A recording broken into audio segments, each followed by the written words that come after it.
Ugandans from every tribe and village make their way to the capital city of Kampala.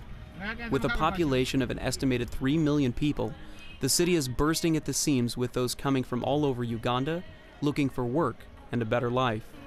Farmers from neighboring villages bring their crops to sell in the outdoor markets. Fresh fruits and vegetables are plentiful here.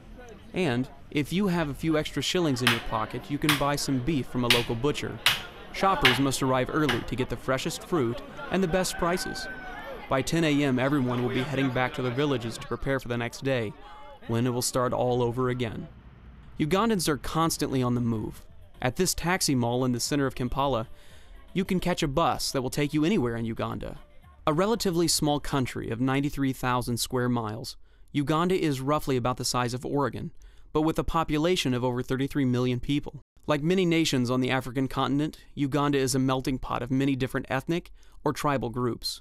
The largest group is the Baganda, with about 18% of the population, followed by the Ankoli and Basoga, with around 8%. As you walk through the outdoor market in Kampala, you can hear the many different languages being spoken. English is the official language in Uganda, and most of the school children are taught English.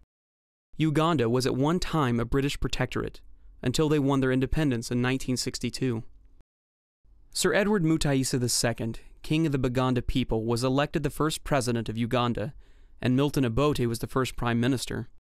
His reign did not last long, however. Like many countries in Africa, political change comes quickly. Mutaisa lost his presidency 4 years later when Obote booted him out of power with the help of the infamous Idi Amin Dada, the butcher of Uganda. On January 25, 1971, Colonel Amin deposed President Obote, and he fled into exile in Tanzania. Amin, a devout Muslim, began his rule of terror by getting rid of anyone who he thought could be a threat to him: Asians, Christians, and rival politicians. People began disappearing from their homes. His army of thugs began a long campaign of torture and murder that killed thousands of Ugandans. In 1976, he had himself proclaimed president for life. Amnesty International estimated that 300,000 people were murdered by Idi Amin. In 1979, Amin was chased out of Uganda into exile to Saudi Arabia. He lived there until his death in 2003. Obote led his People's Congress Party to victory in the 1980 election. Many opponents claimed the election was rigged. He was as ruthless as Idi Amin, but managed to keep a lower profile with the world press.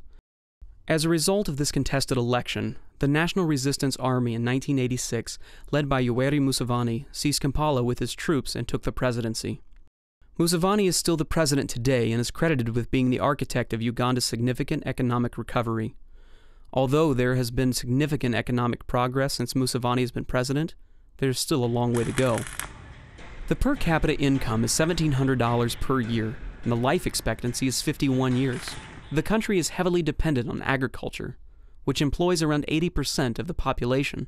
The main cash crops are coffee, tea, and cotton. The president has tried to industrialize Uganda, but has seen very slow progress from the private sector.